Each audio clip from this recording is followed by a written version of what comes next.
Okay. ఆలపూరుడి panchayat Parvathipuram Manyam జిల్లా పార్వతీపురం మండలంలో ఆలపూరుడి గ్రామంలో గత 3 రోజుల నుండి డయేరియాతో కలరాతో ప్రజలు తీవ్రమైన ఇబ్బందులు పడుతున్నారు.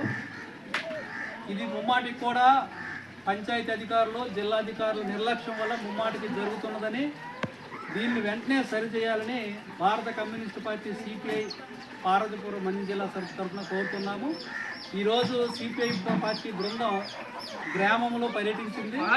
ఈ గ్రామంలో సుమారు 3,000 కుటుంబాలు 3,000 ప్రజలు నివసిస్తున్నారు. అయినప్పటికీ కూడా ప్రతి కాలువ కూడా చూడండి, ప్రతి కాలువ కూడా మొత్తం మురుగు తీయకుండా మొత్తం నిర్లక్ష్యం ఈ కాలువలు ఉంటే దోమలు వాటరు ఇదంతా కలిసిపోయి ఉన్నాయి. ఇకపోతే రెండోది ఏంటంటే ఇక్కడ పైపులు ఉన్నాయి, ఈ కిందన పైపులు ఉన్నాయి.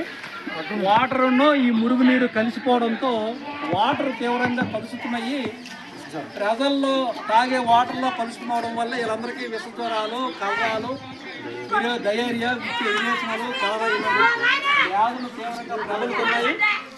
దీన్ని వెంటనే అధికారులు ఈ గ్రామంపై దృష్టి పెట్టి ప్రధానంగా ఏంటంటే మురుగు కాలువలన్నీ కూడా శుద్ధి చేయాలి.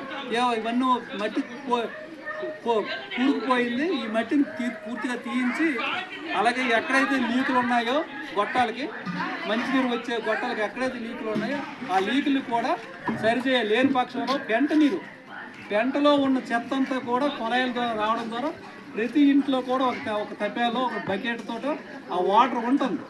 అదే వాటర్ ఇక్కడ ప్రజలు తాగుతున్నారు. వెంటనే జిల్లా అధికారులు, ఈ మండల అధికారులు, ప్రజాప్రతినిధులు వెంటనే స్పందించి తాళ్ళపూడి గ్రామం పైన దృష్టి పెట్టి ముందుగా ఇక్కడ ఆరోగ్యము, కనీస సదుపాయాలు కల్పించి ప్రజల ఆరోగ్యాన్ని కాపాడాలని భారత కమ్యూనిస్ట్ పార్టీ తరఫున సిపిఐ తరఫున డిమాండ్ చేస్తున్నాము. నా పేరు టి జీవన్, జిల్లా సహాయ కార్యదర్శి. నాతో జిల్లా కార్యవర్గ సభ్యులు గరుగువిల్లి సూరయ్య గారు, మండల కార్యదర్శి బిటి రాయుడు గారు, అలాగే జిల్లా సీనియర్ నాయకులు బి మోహన్ గారు తదితరులు పాల్గొన్నారు. Thank you sir.